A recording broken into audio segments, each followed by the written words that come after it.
जैसे धार्मिक निर्णयों पर या मजहबी निर्णयों पर एक व्यक्ति नियुक्त होता है, चाहे चाहे पॉप, जैसे पॉप निर्णय करते हैं, ईसाई मत का पूरा निर्णय पॉप करते हैं। इसी तरह इस्लाम में भी एक निर्णय करते हैं उनके मजहबी जो हैं।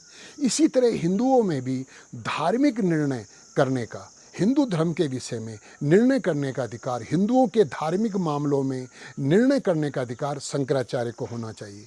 शंकराचार्य 4 हैं।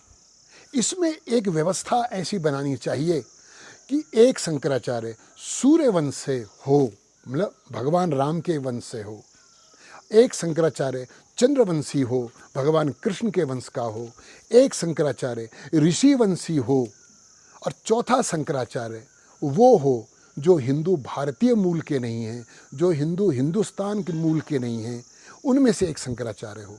समझौता ना हो, योग्यता में समझौता ना हो।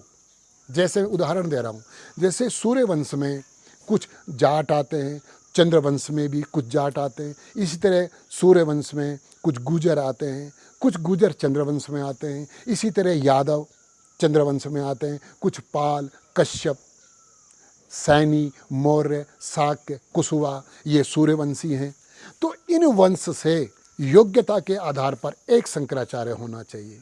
इसी तरह चंद्रवंश में जो जो आते हैं उनमें से योग्यता के अनुसार, योग्यता से समझौता ना हो, योग्यता के अनुसार चंद्रवंशी एक शंकराचार्य होना चाहिए। एक शंकराचार्य ऋषि वंश से जो आते हैं उनमें से होना चाहिए, और एक शंकराचार्य जो भारतीय मूल के हिंदू नहीं है, जो हिंदुस्तानी मूल के हिंदू नहीं है, उनमें से एक आना चाहिए।